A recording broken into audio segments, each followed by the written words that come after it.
one of his the points of his 10-part peace plan.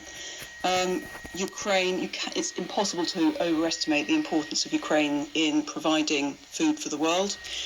Russia has destroyed 300,000 metric tons of grain in targeted strikes from Ukraine, weaponizing famine as it did during the Holodomor, which Yaroslav referred to. So the issue of famine is very, very close to the hearts of the Ukrainian people.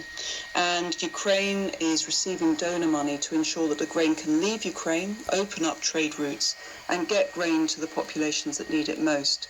There's already been one shipment to Palestine, and that's going to be one of three, and the second and the third are being negotiated. So while Russia is weaponizing famine, even with everything Ukraine is undergoing, it's doing what it can to prevent it.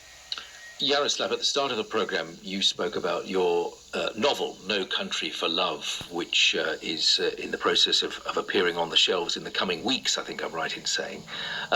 It's already on the shelves. It's already, right, you're ahead of me in that case. What I'm interested in to hear from you now is that the move you've obviously made from writing fact, which is what you've made a living out of for decades, and now fiction, but obviously based on fact. How big a switch has that been for you?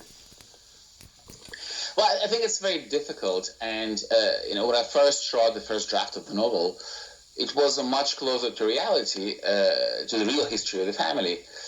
And then I was discussing with my agent, and he said, well, you have to really choose what it is. Because if it's a fiction book, you have to follow the logic of a fiction work, the development of characters. And reality is really messy, and real stories are very convoluted, and the narrative is not straight. And so sometimes you can get a bigger truth by, employing a little bit of imagination and, changing the sequence of events. Obviously, you have to label it as fiction very clearly to do it.